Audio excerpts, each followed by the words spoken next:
አጋንንትም አይሁድም የተጸነሰው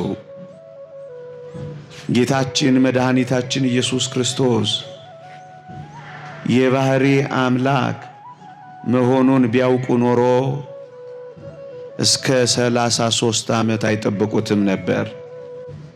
ለምንድነው ግን እግዚአብሔር በዝምታ በስውር እነዚህን ነገሮች መፈጸም የፈለገው? እግዚአብሔር ሶስት ነገሮችን ሶስት ሁነቶችን በዝምታ ፈጽሟቸዋል። አውቀውትስ ቢሆን የክብርን ጌታ ባልሰቀሉትም ነበር።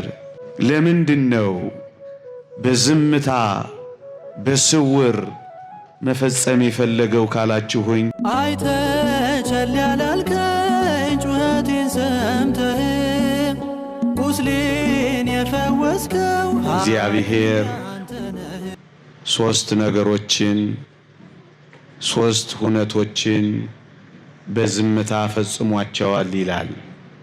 እደግመዋለሁ። ሶስት ሁነቶችን በዝምታ በስውር ፈጽሟቸዋል ይላል። አንደኛው የእመቤታችን የቅድስት ድንግል ማርያም ዘላለማዊ ድንግልና ነው። እናት ስትሆን ድንግል፣ ድንግል ስትሆን እናት፣ ይሄንን እግዚአብሔር በዝምታ በስውር ፈጽሞታል ይላል። ሁለተኛው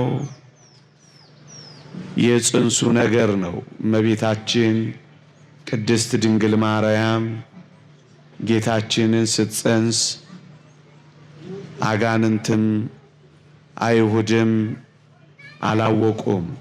በዝምታ በስውር ፈጽሞታል የመጸነሱን ነገር። ሁለተኛ ሶስተኛ የሞቱን ነገር ነው።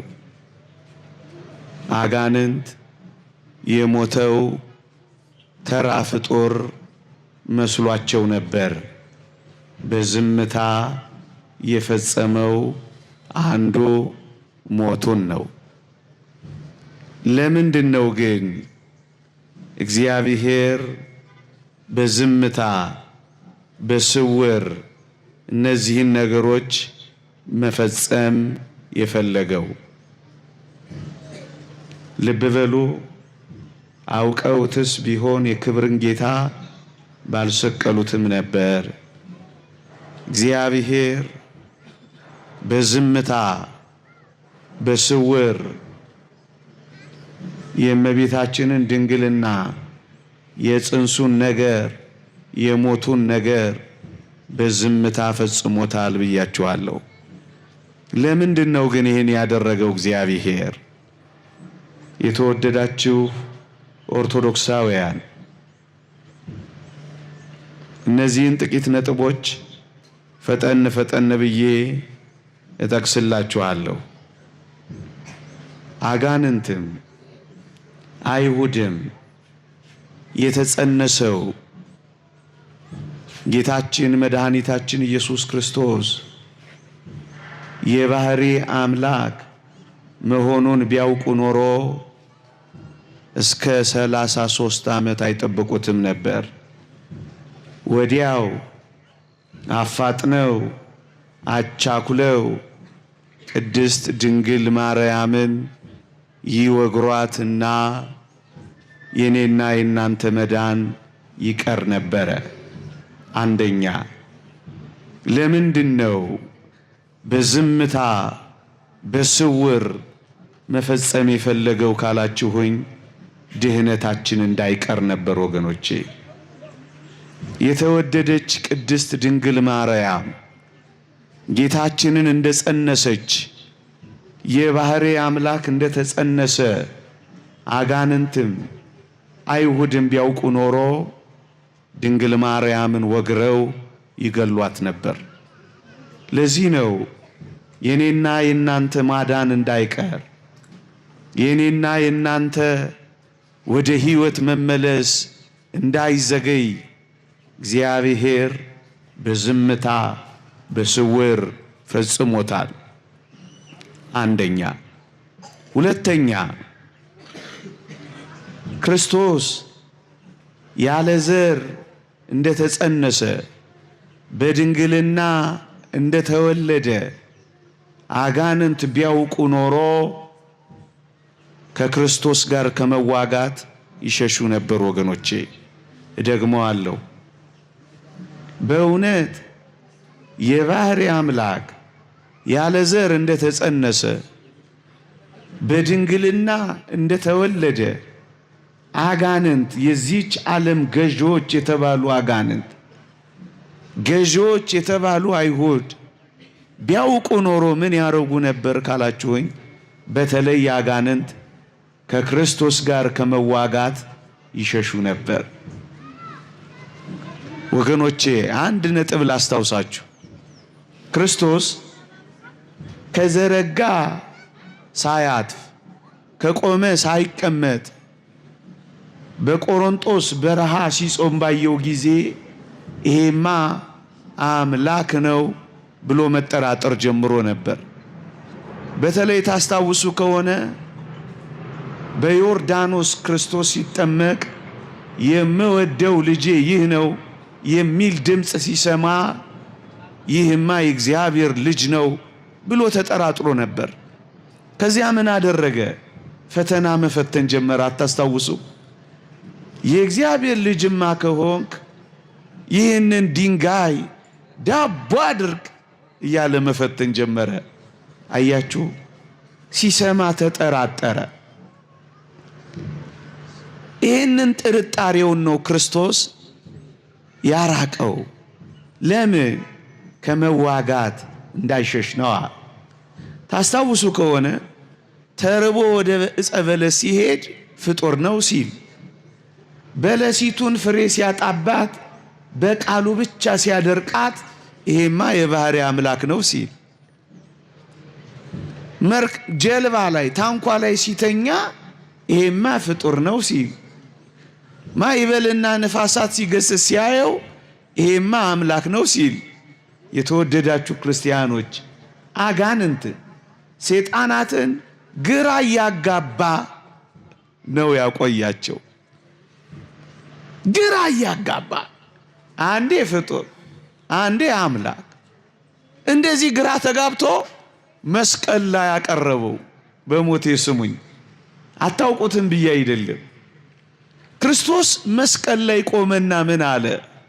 አምላኬ አምላኬ ስለምን ተውኸኝ ብሎ ጮኸ። ያን ጊዜ አጋንንት፣ ያን ጊዜ ዲያብሎስ አምላኬ አምላኬ የሚለውማ አምላክ ቢኖረው ነው። የሌሎችን ነፍሳት እንደምቀራመት ልቀራመተው፣ አምላኬ ካለማ ፍጡር ነው ብሎን የቀረበው። አያችሁ፣ ከመዋጋት እንዳይሸሽ ያልኳችሁ ቀድሞውኑ ክርስቶስ የባሕርይ አምላክ መሆኑን ቢያውቅ ኖሮ መስቀል ላይ አይጠረቅም ነበር። ዲያብሎስ አምላኬ አምላኬ ሲል ነፍሱን ተቀራምቼ ስጋውን በመቃብር ነፍሲውን በሲኦል ልክ እንደ ማንኛችንም ማሰቃያለሁ ብሎ ሲቀርብ በእሳት ዛንጃር በነፋስ አውታር መስቀል ላይ አሰረው። ኃይለኛውን መስቀል ላይ አሰረውና የሲኦልን ነፍሳት ይማርክና ይበረብር ጀመር። ለምንድን ነው የሰወረው? ሰይጣን ይህንን ቀድሞ ቢያውቅ ከእርሱ ጋር ከመዋጋት ይሸሽ ነበር። ኢየሱስ ክርስቶስ ማን መሆኑን ቢረዳ ኖሮ ደፍሮ አይቀርበው ነበር። ሁለተኛ፣ ለምንድን ነው ክርስቶስ በዝምታ በስውር እንዳያውቁት አድርጎ የተገለጠው? አጋንንት ከሱ ጋር ከመዋጋት እንዳይሸሹ ነው። ሶስተኛ፣ ያለ ዘር መጸነሱን በድንግልና መወለዱን የዚህች ዓለም ገዦች የተባሉ አይሁድና አጋንንት ቢያውቁ ምን ይሉ ነበር ካላችሁ፣ አሁን ደግሞ በተለይ አይሁድ ኢየሱስ ክርስቶስ የዳዊት ልጅ አይደለም ብለው ይክዱ ነበር። ደግሞአለሁ፣ ወገናችን ዘመዳችን የሚለውን ሐሳብ ይክዱ ነበር። ምክንያቱም ያለ ዘር ተጸንሷል፣ በዘላለማዊ ድንግልና ተወልዷል። ኢየሱስ ክርስቶስ ሰው አይደለም፣ ምትሃት ነው። እንደውም የዳዊት ልጅ አይደለም፣ የዳዊት ልጅ ሲል አግኝተ ነው ሰቀል ነው ብለው ምክንያት ይሰጡ ነበር። ሶስተኛ፣ ለዚህ ክህደታቸው ምክንያት ሲያሳጣቸው በዝምታ በስውር ቀስ ብሎ ሰው ሆነ። ወገኖቼ የተወደዳችሁ ክርስቲያኖች፣ ወመጻ እምዘራ ዳዊት በሥጋ ከዳዊት ዘር በሥጋ መጣ ይላል ቅዱስ ጳውሎስ። ሰው ሆኖ የተገለጠው ከዳዊት ዘር ነው። የዳዊት ልጅ የአብርሃም ልጅ የኢየሱስ ክርስቶስ ትውልድ መጽሐፍ ይላል መጽሐፍ ቅዱሳችን። ይህንን የዳዊት ልጅ መሆኑ ከዳዊት ወገን መወለዱ ይክዱ ነበር ወገኖቼ። ለክህደታቸው ለመስቀላቸው ምክንያት ያገኙ ነበር። ለዚህ ነው በዝምብታ፣ ለዚህ ነው በስውር የፈጸመው። አንድ ነገር ልንገራችሁና ላብቅ። ማን ነው? ወደ ሌላው ነጥብ ልሸጋገር። ስሙኝ፣ በጣም ይጠቅማቸዋል። አንዳንዴ እንዲህ አይነት ዕውቀታዊ ነገሮችን መስማት ይገባናል። እዩ፣ ክርስቶስ በሥጋ አባት የለውም። ዮሴፍ፣ ቅዱስ ዮሴፍ አባቱ አይደለም። ክርስቶስ ከወንድ ዘር የተወለደ አይደለም። በሰማይ እናት የለው፣ በምድር ደግሞ አባት የለው። ለሴት ለመጽነሷ የወንድ ዘር ምክንያት እንደሚሆናት ለድንግል ማርያም መጽነስ የወንድ ዘር አላስፈልጋት እና እንዴት ሆነ ካላችሁኝ ከመንፈስ ቅዱስ ጸንሳ ተገኘች ይላል ማቴዎስ ወንጌል ምዕራፍ 1 ቁጥር 18። ታዲያ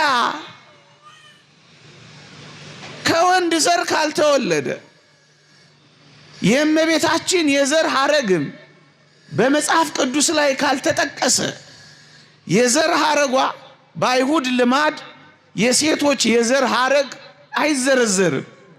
መጽሐፍ ቅዱስ ላይ ካልተጠቀሰ ክርስቶስ ከዳዊት ወገን መሆኑ በምን ተረጋገጠ የሚል ጥያቄ ሊነሳ ይችላል። ስሙኝ፣ ጥያቄውን ልድገምላችሁ። የድንግል ማርያም የዘር ሐረግ ከዳዊት ወገን መሆኗ አልተዘረዘረም።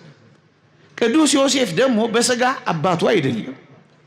ታዲያ ጌታችን ከዳዊት ወገን መሆኑ በምን ታወቀ ካላችሁኝ አንድ ቃል መጽሐፍ ቅዱስ ይጠቁመናል። እንዲህ ይላል፣ ከዳዊት ወገን ለሆነው ዮሴፍ ለሚባል ሰው ወደ ታጨች ወደ አንዲት ድንግል ይላል።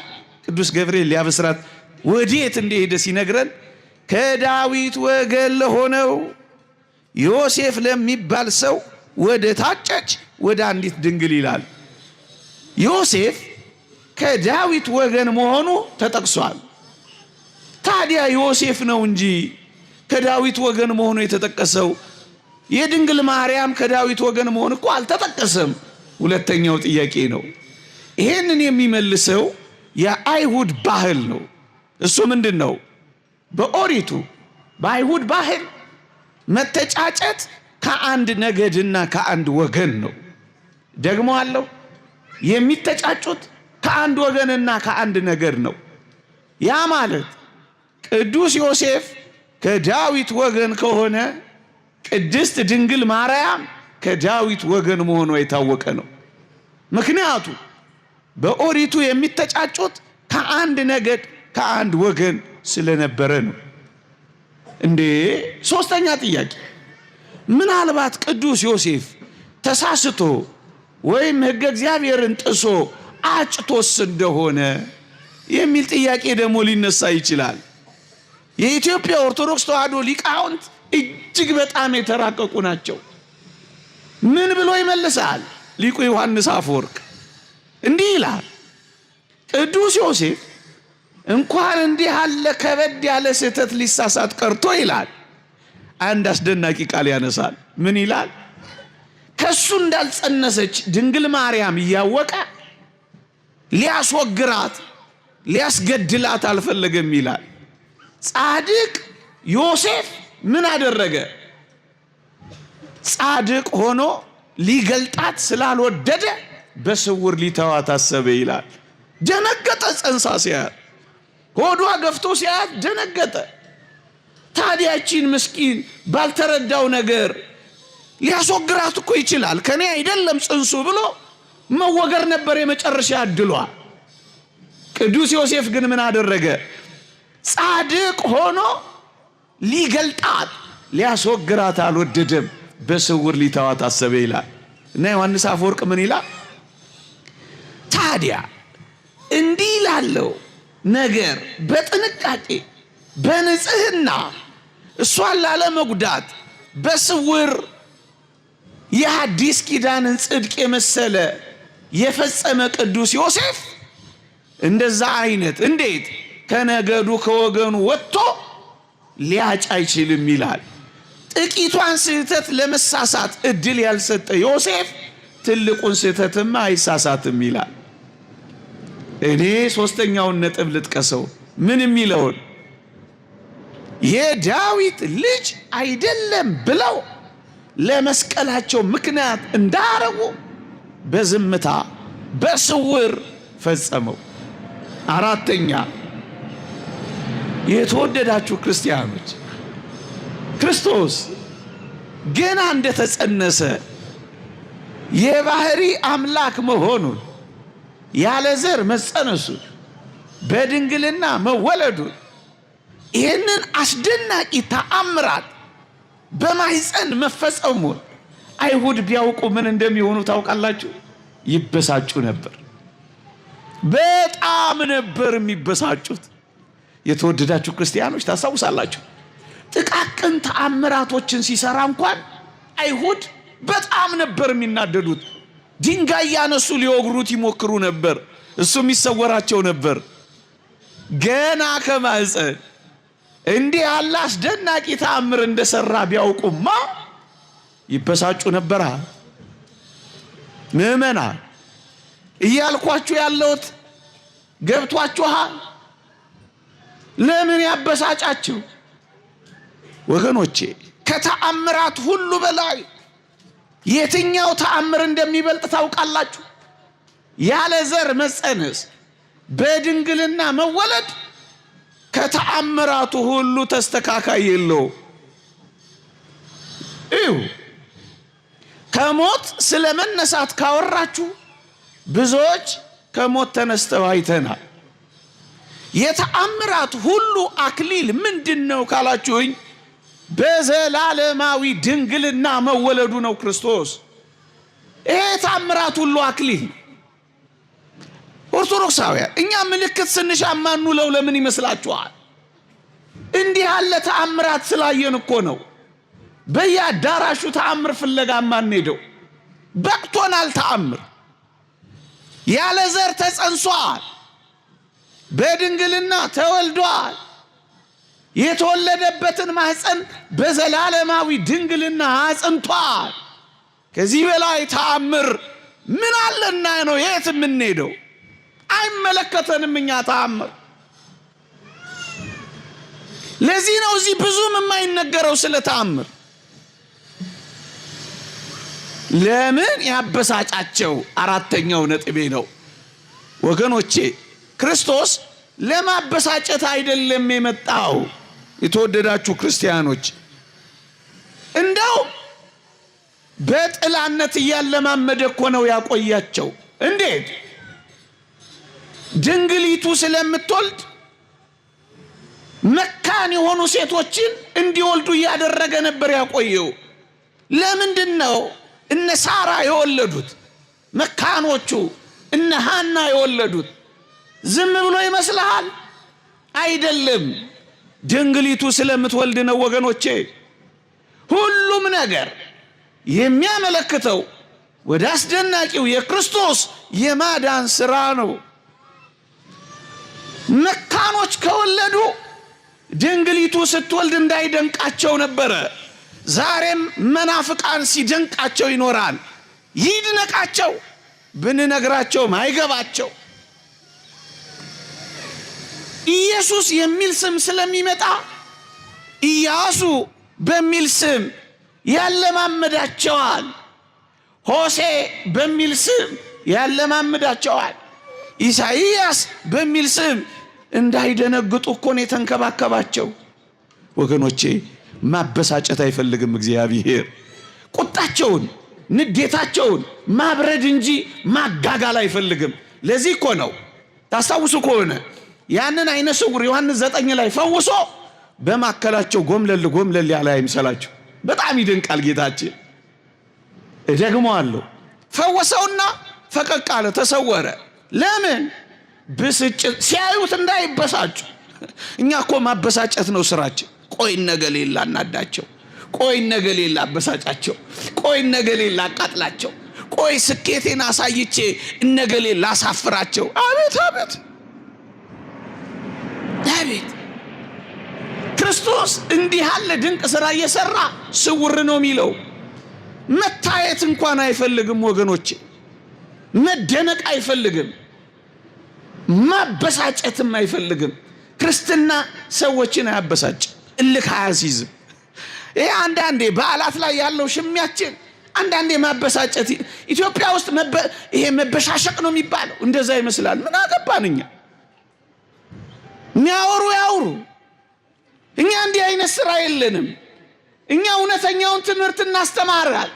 ካመነ ያምናል፣ ከመጣ ይመጣል፣ ከዳነ ይድናል። ማበሳጨትም ማናደድም የክርስቶስ ልጆች ስራ አይደለም። አራተኛ ወይም አምስተኛ ግራ እንዳያጋባቸው። እንዴት ይደንቃል! የገዛ ራሱ የሆነውን ሕዝብ ግራ እንዳያጋባው ነው በዝምታ በስውር የፈጸመው። ለምን ግራ ያጋባቸው? በሞቴ ከፍ ብሎ በፈጸመው ነገር ሁሉ ግራ ሲጋቡ ነበር። አሁን ግን ያለ ዘር ተጸንሶ በድንግልና ተወልዶ ቢያዩት በጣም ነው ግራ የሚጋቡት። ለምን ግራ ያጋባቸው? ክርስቶስ ማዳን እንጂ ግራ ማጋባት አይደለም ዓላማው። ማረጋጋት እንጂ ማስደንገጥ አይደለም ዓላማው። ሕይወት መስጠት እንጂ ማስደነቅ አይደለም ዓላማው። የክርስትና ዓላማ ማዳን ነው። የቤተ ክርስቲያን ሕይወት ዓላማ ማስደነቅ አይደለም፣ ማዳን ነው። ለምን ግራ ያጋባቸው? የተወደዳችሁ ክርስቲያኖች ባጭሩ ልጥቀስላችሁ። ለምንድን ነው የሰወረው? ድህነታችን እንዳይቀር ነው። በሞቴ አይዟችሁ ቶሎ ጨርሳለሁ፣ ፀሐይ ላይ አላቆያችሁ። ለምንድን ነው በዝምታ በስውር የፈጸመው? እንዳያውቁ አድርጎ የመጣው ለምንድን ነው? ድህነታችን እንዳይቀር ነው። ለምንድን ነው ደግሞ መዳናችን እንዳይዘገይ ነው። ለምንድን ነው? ወገኖቹን አይሁድ ከክህደት ለመጠበቅ ነው። የዳዊት ልጅ አይደለም ብለው እንዳይክዱ ነው። ለምንድን ነው? ግራ እንዳያጋባቸው ነው። ለምንድን ነው? አጋንንት ከእሱ ጋር ከመዋጋት እንዳይሸሽ ነው። ለምንድን ነው? እንዳያበሳጫቸው ነው። ወገኖቼ እግዚአብሔር የትኛውንም ሥራ ከሠራ እመኑኝ እንዲጠቅመን አድርጎ ነው የሚሠራው። እየሰማችሁኝ ነው? በጣም ሩሩህ፣ በጣም አፍቃሪ፣ በጣም ወዳጅ ነው እግዚአብሔር። ምንም ነገር ከሠራ እመኑት፣ እግዚአብሔርን ተቀበሉት። እንዲጠቅመን ነው የሚሠራው። በሞቴ ሞትን እንኳን ለጥቅማችን እንዳደረገው አታውቁም? መፍረሳችን፣ መበስበሳችን፣ መሞታችን እንኳን ለጥቅማችን እኮ ነው ያደረገው። እንዴ ይሄንን ተውት። የአጋንንትን ትንኮሳ፣ የአጋንንትን እኔና እናንተንን ማታለል እንኳን ሳይቀር እንዴት አድርጎ ለበጎ እንደቀየረው አታውቁ። እንደውም አንድ አባት በፊት ሲያስተምረን ትዝ ይለኛል። ጋሽ ግርማ ይባላል። እንዴት ታላቅ የእግዚአብሔር ሰው ነበር መሰላችሁ። እንኳን እሰይ እንኳን አዳም በደለ ይልና አዳም ባይበድል ኖሮ እግዚአብሔር እንዴት እንደሚያፈቅረኝ አላውቅም ነበር ይላል። እንኳን በደለ እንዴት እንደሚወደኝ እግዚአብሔርን አወቅኩት፣ ተሰቀለልኝ። እንዴት እንደሚያፈቅረኝ አወቅኩት፣ ሞተልኝ። እንዴት እንደሚወደኝ አወቅኩት፣ ሰው ሆኖ ተገለጠልኝ ይላል። ለበጎ አድርጎ ይቀይረዋል። ክርስቲያኖች እግዚአብሔርን እናምነዋለን። ለዚህ ነው በስውር የፈጸመው። ጥቂት ነጥቦች ላንሳና ትምህርቴን ወደ መጠቅለል እሄዳለሁ። ወገኖቼ እንኳን ከአይሁድ እንኳን ካጋንንት ከዚህች ዓለም ገዦች የአባቶቻችን መጽሐፍ ምን ይላል? በአርያም ካሉ መላእክት እንኳን የቃልን ምስጢር ያወቀ የለ፣ የመምጣቱን ምስጢር ያወቀ የለም ይላል። ከመላእክት እንኳን ሰውሮታል ወገኖቼ፣ ከመላእክት እንኳን ሰውሮታል። እንዴት አድርጎ ሰወረው? በጣም የሚደንቅ ነገር ሊቃውንት ይናገራሉ። ምን ይላሉ? ቅዱስ ዮሴፍን አጠገቧ በማቆም ይሄን ምስጢር ሰወረው ይላሉ። ወንድ አጠገቧ አቆም። አያችሁ እግዚአብሔር። ደግሞ አለው ድንግል ማርያም ያለ ዘር ጸንሳ በድንግልና ወልዳ በዘላለማዊ ድንግልና ጸንሳ እንደኖረች አጋንንትም አይሁድም እንዳያውቁ እንደምን አድርጎ ሰወረው ካላችሁኝ፣ ቅዱስ ዮሴፍ የሚባል አንድ ወንድ አጠገቡ አቆመ። ስለዚህ የሚመስላቸው ምንድነው? እንደ መሰላቸው የዮሴፍ ልጅ መሰላቸው፣ የጸነሰችው ከሱ መሰላቸው። ወገኖቼ ዛሬም ድረስ አንዳንድ መናፍቃን እዚህ ሐሳብ ላይ ተቸክለዋል። እንዴት ያሳዝናል! ከዮሴፍ ልጆች ወልዳለች ብለው ጨክነው እስኪናገሩ ድረስ ሆነዋል። ምዕመናን በቅዱስ ዮሴፍ መታጨት ውስጥ ይህንን ምስጢር ሰወረው፣ ጠባቂ አድርጎ ሰወረው። ለዚህ እኮ ነው ታስታውሳላችሁ፣ ቅዱስ ገብርኤል ሲያበስራት በሞቴ ቅዱስ ዮሴፍ እኮ አጠገቡ አለ። መጣና ቅዱስ ገብርኤል አበሰራት፣ ወንድ ልጅ ትወልጃለሽ አላት። ከዚያስ ወንድ ስለማላውቅ ይህ እንዴት ይሆናል አለቻ። በሞቴ ስሙኝ፣ ትወልጃለሽ ሲላት እጮኛ አጠገባ እውነትም ለተባለው ግብር ከሆነ አንዳንዶች እንደሚሉት ከዮሴፍ ነው ብትል፣ ወይም ወንድ ስላለ የታወቀ ነው። የታጨች ሴት ማግባት ማይገባች ሴት መጽነስ፣ የጸነሰች ሴት መውለዷ ማይቀር ነው። ይህ እግዚአብሔር ፈቃድ ከሆነ ትወልጃለሽ ሲላት ወንድ ስለማላውቅ ይህ እንዴት ይሆናል የሚለው ቁርጠኛ ንግግሯ፣ ቁርጠኛ ህሊናዋል፣ ብጻት መግባቷል፣ ብቸኛ ሆኗ መኖሯል። አጠገቧ የተቀመጠው ቅዱስ ዮሴፍ ለሌላ ጉዳይ አለመሆኑን መናፍቃን እንደሚሉት አያስታውቅም። እዚያ ውስጥ ሰወረው። እግዚአብሔር ቅዱስ ዮሴፍን አጠገቡ አስቀመጠና ሰወረው። በዝምታ ፈጸመው። እንዳያውቁት አደረገው። እንዴት ይውገሯት? ወንድ አላ ሰወረው። አይ እግዚአብሔር ሰወረው። እንዴት ይደንቃል ወገኖቼ! ሲጠራጠር አጋንንት ቢጠራጠሩ ኖሮ ምን ያደርጉ ነበር? አንድ ነጥብ ልጨምርላችሁ። ትንሽ ታገሱኝ፣ አይዟችሁ። አንድ ነጥብ ልጨምርላችሁ። አጋንንት የተጸነሰው ጽንስ የባህሪ አምላክ መሆኑን ቢያውቁ ምን ያደርጉ ነበር ካላችሁኝ፣ ላስታውሳችሁ።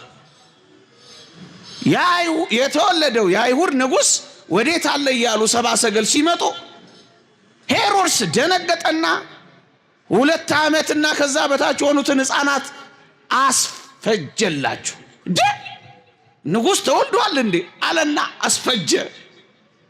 እንግዲህ ተወልዷል የሚል ሲሰማ 144 እልፍ የቤተልሔም ሕፃናትን ካስፈጀ ተጸንሷል የሚለው ቢሰማና ቢጠራጠር ምን ያደርግ ነበር ካላችሁኝ፣ የጸነሱ ሴቶችን በሙሉ ሰብስቦ ያስፈጅ ነበር። ለዚህ ነው የሰወረው። ያንተ የኔ የሁላችን ድህነት እንዳይቀር ነው እግዚአብሔር የሰወረው። ከዚህች ዓለም ገዢዎች አንዱ እንኳን ይህን ጥበብ አላወቀው።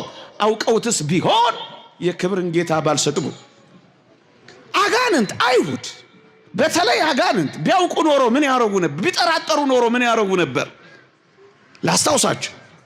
በዚህ በትንቢተ ዳንኤል ምዕራፍ 10 ላይ ነቢዩ ዳንኤል ክርስቶስ ሰው ስለመሆኑ ራእዩን ሊገልጽለት ቅዱስ ገብርኤል ለነቢዩ ለዳንኤል ራእይ ሊገልጽለት ወደ ነቢዩ ዳንኤል ሄደ ይላል። የፋርስ አለቃ መንግስት ግን 21 ቀናት ተቋቋመኝ ይላል ቅዱስ ገብርኤል ትንቢተ ዳንኤል ምዕራፍ 10 ላይ። ልድገመው። የፋርስ አለቃ መንግስት ግን 21 ቀናት ተቋቋመኝ ይላል። በሞቴ ራእዩን ሊገልጽለት ሲሄድ ተጠራጥሮ የፋርስ አለቃ መንግስት ግን የሚለውን ሊቃውንት አጋንንትና ሰራዊት አጋንንት ቅዱስ ገብርኤልን ይዋጉት ጀመር። ለምን? ራእዩን እንደሚገልጽለት ተጠራጥረው እና ምን ይላል? 21 ቀናት አዘገዩኝ ይላል። ደግሞ አለው 21 ቀናት አዘገየኝ ይላል። እየታገለ እየተዋጋ አትነግርም እያለ ትግል ገጠማ ዲያብሎስ 21 ቀናት አዘገየኝ ይላል። በሞቴ ለራእዩ አጋንንት እንዲህ ከታገሉ ያለ ዘር መጸነሱን ራእዩ መፈጸሙን በድንግልና መወለዱን ቢያውቁ ኖሮ እንዴት ይታገሉ እንደነበር አስቡት። ያዘገዩት ነበር ድህነታችን። ለዚህ ነው እግዚአብሔር በዝምታ በጸጥታ የፈጸመው። እዚህ ጋር ግን አንድ ነገር ሰንቀር አድርጌ ልለፍ። የፋርስ አለቃ መንግስት ግን 21 ቀናት ተቋቋመኝ ይላል።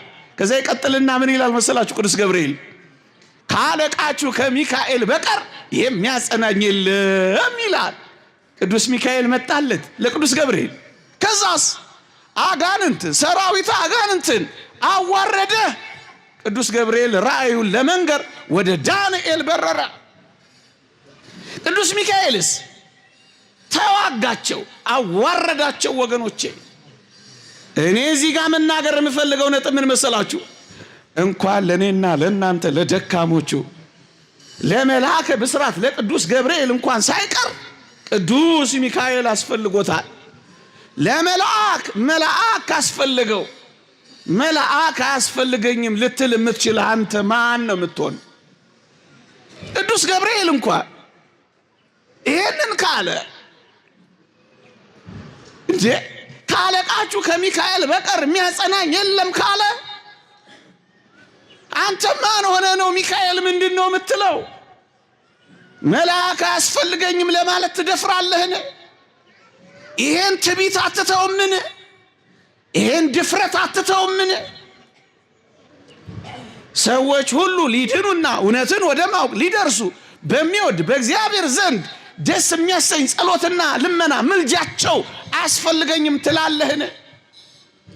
በመጨረሻው ዘመን ስለ ሕዝብ ልጆች የሚቆመው ታላቁ አለቃ ሚካኤል ሲመጣ አታስፈልገኝም ትለዋለህን? በለው። አንተ አታፍርም ትለዋለህ? እኔ በቃለሁ ሚካኤል ልትለው እኮ ትደፍራለህ። አታፍርም? ሁሉ ይድኑ ዘንድ ለማገዝ የሚላኩ መናፍስት አገልጋዮች አይደሉምን ይላል ስለ መላእክት ሲናገር ዕብራውያን ምዕራፍ 1 ቁጥር 14 ሁሉ መዳንን ይወርሱ ዘንድ ለማገዝ የሚላኩ መናፍስት አገልጋዮች አይደሉምን ይላል። መዳንህን እንድትወርስ ለማገዝ ሲመጣ አልፈልግም በለው። እስኪ እመኑኝ እንደዚህ እኮ ነው እያሉ ያሉት። ስለ ሕዝብ ልጆች የሚቆመው ታላቁ አለቃ ሚካኤል ይነሳል። አጋንንትን የሚያሳፍርልን ሚካኤል፣ ከዲያብሎስ ጋር የሚዋጋልን ሚካኤል፣ የጠላትን ክንፉን የሚሰብርልን ከእግሮቻችን የሚጥልልን ሚካኤል፣ ስለ ሙሴ ሥጋ ሲከራከር ሰይጣንን እግዚአብሔር ይጣላህ ያለው ሚካኤል አያስፈልገኝም የሚል ትውልድ ተነስቷል። አያሳዝንም? እንኳን ቅዱስ ሚካኤል አንተ ለእኔ እንደምታስፈልገኝ አያውቅም። እኔ ለአንተ እንደማስፈልግ አታውቅም። ምን አይነት ትውልድ እንደተነሳ! ትዕቢተኛ ትውልድ፣ እቦይ ትውልድ፣ የእግዚአብሔርን ቃል የማያውቅ ትውልድ፣ የረከሰ ትውልድ። ይቅርታ አድርጉልኝ። ጸጋ እግዚአብሔር የተለየው ከመንፈስ እግዚአብሔር የራቀ ወንበዴ።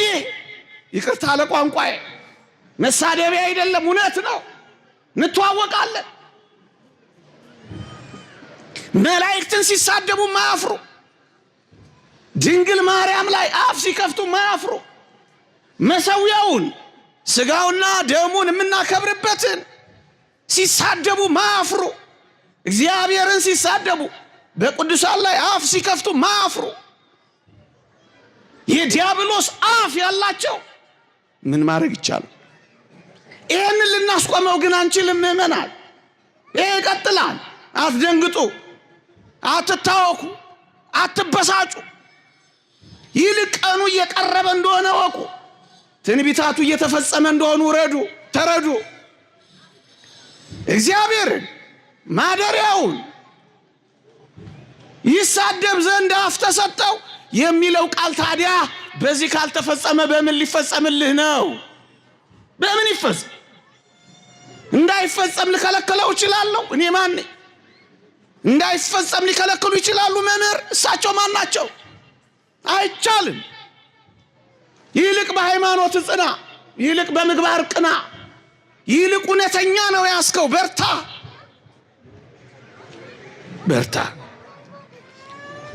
የሚቃወሙ አጋንንትን ባለማወቅ ሰወራቸው ይላሉ አባቶቻችን። ሰውሯቸዋል። መላእክትንም ሰወራቸው፣ በዝምታ ፈጸሙ። ታዲያ እንዲህ ከሆነ ካልቀረ አንድ ነገር ጠቅሼ ትምህርቴን በጥቂት ነጥቦች እጠቀልላለሁ። አይዟችሁ፣ ይቅርታ አድርጉልኝ። መቼ በዚህ ማለዳ ፀሐይ ላይ ያሰነበትኳችሁ።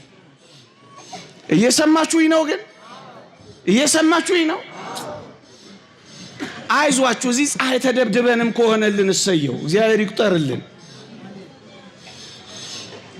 እሳት ውስጥ የገቡ ሰማዕታት ያመኗት ሃይማኖት ናት። አይዟችሁ፣ ይሄንን እግዚአብሔር ይቁጠርልን። እንደ ደጅ ጥናት አድርጎ ይቁጠርልን። የእናንተን ጉልበታችሁ ወገባችሁ እየተንቀጠቀጠ ጉልበታችሁ እየደነዘዘ እዚህ የተቀመጣችሁትን ብዙ ቁም ነገር አታድርጉት። አቆማችሁን ምን? ይህ እግዚአብሔር ቃል ነው። ይህ ያድሳል። እኔና እናንተ ባይገባን እንኳን ይባርከናል። በእውነት ይባርከናል። አጋንንት በዚህ ውስጥ መኖር አይችሉም። ያነጻናል። እግዚአብሔር ቃል ባትሰሙት እንኳን ባትረዱት እንኳን ግድ የላችሁም። ጥቂት ታገሳችሁ መስማት ጥሩ ነው በጣም። የእግዚአብሔር ቃል አጥንትንና ጅልማትን እስኪ ቆርጥ ድረስ ኃይል አለው፣ ያስተካክለናል ወገኖቼ። ታዲያ ከሰወረ ካልቀረ እችን ሳልናገር መሄድ ስለሌለብኝ ነው። ታዲያ በዝምታ በስውር መፈጸሙ ካልቀረ ለምን ቅዱስ ገብርኤል እንዲያበስራት ፈለገ? ለምን ቅዱስ ገብርኤል እንዲያበስር ተላከ? አንዴ ከሰወረው ካልቀረ አካላዊ ቃል ዝም ብሎ መጥቶ አይጸነስም ነበረ? ያለ ማብሰር ማደር አይችልም ነበረ? ይችላል። ታዲያ ለምን እንዲያበስር አደረገው ካላችሁኝ 3 ነጥቦችን ልጥቀስ፣ ከዛ ወደ ማሰሪያዬ ልንደርደር። በጣም ይጠቅማችኋል። ስሙኝ። አንደኛ፣ በነካ እጁ በስውር ለምን አያረገው? ለምን ቅዱስ ገብርኤል እንዲያውቅ ሆነ? ለምን ቅዱስ ገብርኤል እንዲያበስራት ፈለገ? እንዲሁ አያረገውም ነበር? ምርጥ ጥያቄ ነው። በጣም ረቂቃን የሆኑ ሊቃውንት 3 ምክንያቶችን ያቀርባሉ። እንዲህ ይላሉ። አንደኛ፣ ድንግል ማርያም ያለ ጋብቻ ያለ ሩካቤ እንዲሁ እንደጸነሰች አይታ እንዳትደነግጥ ስለፈለገ ነው ይላሉ። ወዳጆቼ፣ ወገኖቼ፣ አካላዊ ቃል ኢየሱስ ክርስቶስ ያለ ማብሰር ያለ ብስራት ያለ መንገር እንዲሁ መጥቶ ቢጸነስ ኖሮ ሆዷ ሲገፋ ቅድስት ድንግል ማርያም ምን ትሆናለች? እንዴ ታምሜ ነው፣ ደዌ መጥቶብኝ ነው፣ አጋንንት ተተናክሰውኝ ነው ብላ ትደነግጥ ነበር። አይሁድ እንዳይደነግጡ የተጨነቀ እግዚአብሔር እናቱን ማስደንገጥ ነበረበት? በፍጹም። ስለዚህ ማብሰር ነበረበት። አንደኛ። ሁለተኛ በድንግልና የምትጸንሰው ማን መሆኑን ማወቅ አለባት። ዋጋ ትከፍላለች። ለምን ዋጋ እንደምትከፍል ማወቅ አለባት። በረሃ ለበረሃ ትንከራተታለች። በነፍሷ ሰይፍ ያልፋል። ጽኑ እንባም ታፈሳለች። የአሸዋው ግለት ይበላታል። የአይሁድ ፊት ያቃጥላታል። እኔ የሚያሳዝነኝ የአይሁድ ፊት ብቻ አይደለም፣ የዚህ ዘመን የመናፍቃን አፍና ፊት እንዴት ይበላት የሆነችን ቅድስት ድንግል ማርያም። ምራቃቸው አይገርምም? እስኪ ያንተ እናት ፎቶ ላይ እስኪ ምራቅ ልትፋ ዝም ትለኛለህ? ኧረ ነው። ምናልባት ታመው ሊሆን እንደሚችል ግን እጠረጥራለሁ። መቼም ጤነኛ እንደዚህ አረግ። አሁን የኔን ፎቶ ትረግጠዋለህ? እዛ እኮ በጥንቱ ታሪክ እኮ ንጉሱ እንደዚህ ስዕል ሲያቃልል አንድ አባት አነሳና አሉ የንጉሱን ፎቶ ጣለና ረገጠው አሉ።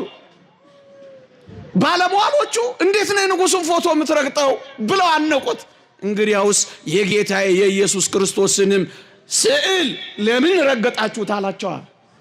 የንጉስ እስኪ እርገጠው፣ እስኪ እዚህ የተሰቀለ የጠቅላይ ሚኒስትሩን ባነር እስኪ ቅደደው፣ ሂድ ፍሬው ቅደደው፣ እስኪ ትቀምሳታል። ነው አይደለም? ነው አይደለም? ነው አይደለም? እውነታው ነው። ምድር ላይ እንኳን ወንድና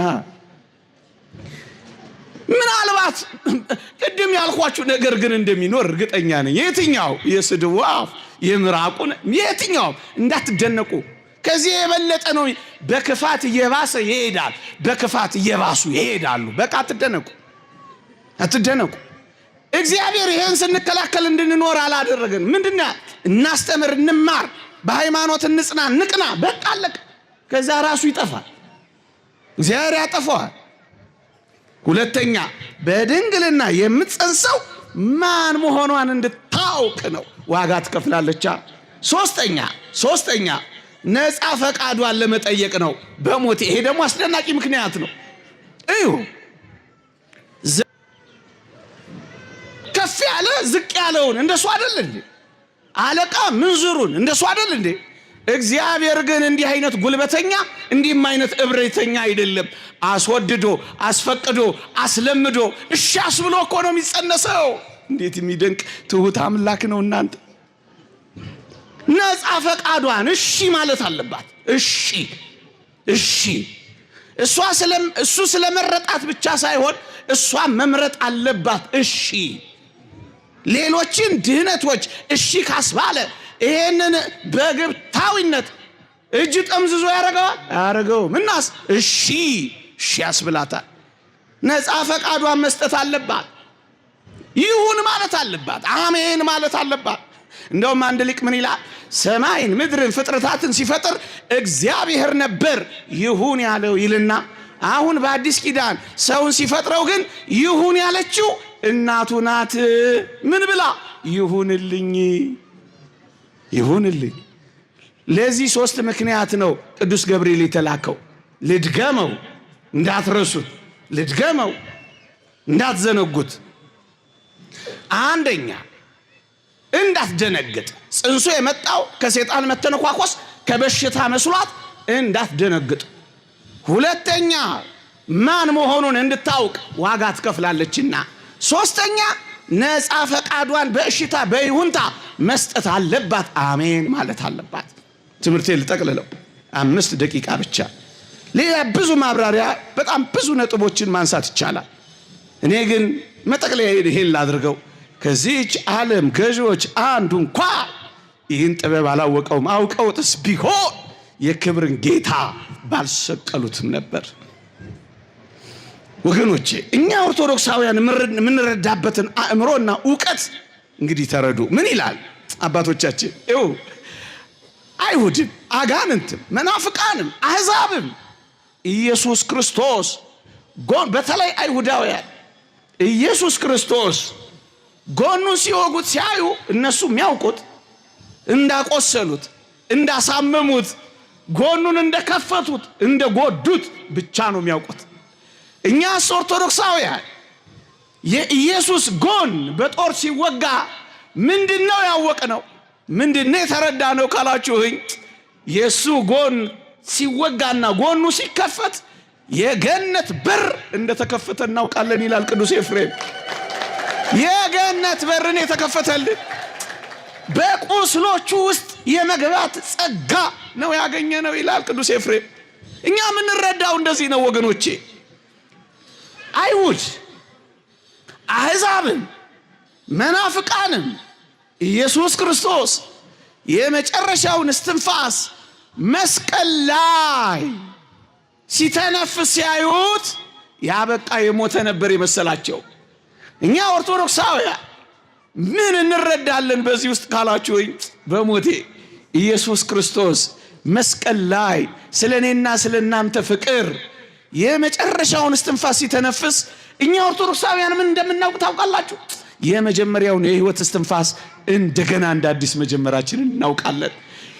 ኢየሱስ የመጨረሻ እስትንፋስ የኛ የመጀመሪያ እስትንፋስ ሊሆነ ይሄንን እናንተ እኮ የሞተ ነው የምታመልኩት ይላሉ። መነሳቱን ማወቅ አይፈልጉ።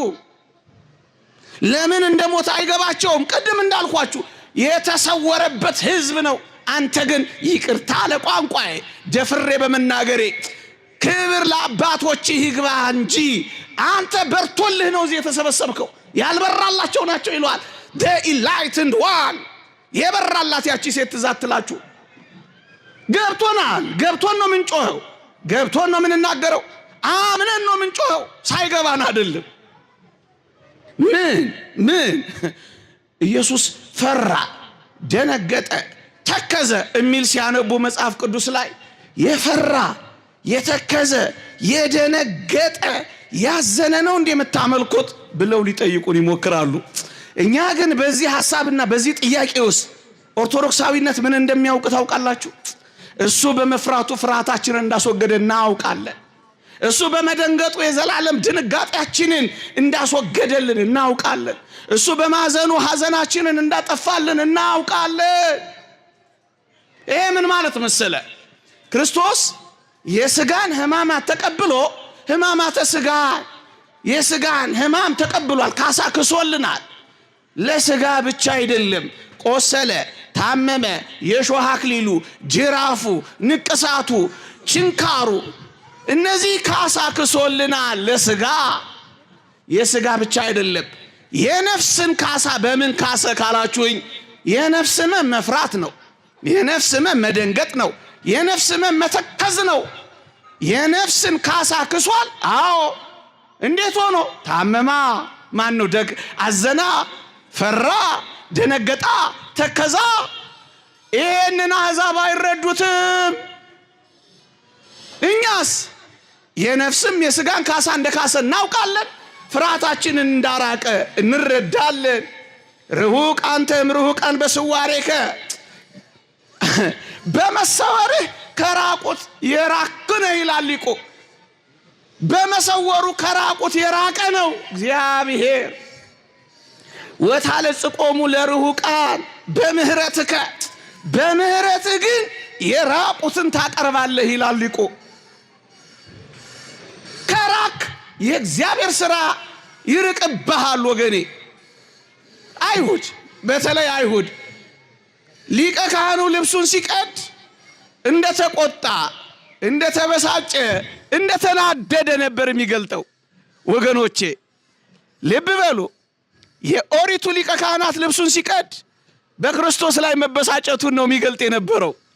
እኛ ግን ክርስቶስ ልብሱን እንዳልቀደደ ስናይ ያኛው ልብሱን በመቅደዱ ክህነቱ እንዳለፈች እንደተሻረች፣ ይሄኛው ግን ልብሱን ባለመቅደዱ ምክንያት ክርስቶስ ባለመቀደዱ ምክንያት ክህነቱ እንዳላለፈች እንረዳለን።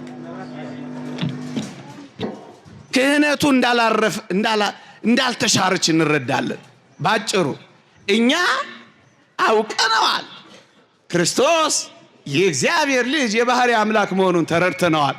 ከዚህች ዓለም ገዢዎች አይሁድ፣ መናፍቃን፣ አጋንንት ይህን ጥበብ አላወቁትም። ይቆየን። ብዙ እንዳላቆያችሁ የእግዚአብሔር ቸርነት፣ የእመቤታችን አማላጅነት፣ የቅዱሳን በረከት ረድኤት ከሁላችንም ጋር ይሆን። በዚህ ዕውቀትና በዚህ ሃይማኖት ያጽናን። አሜን።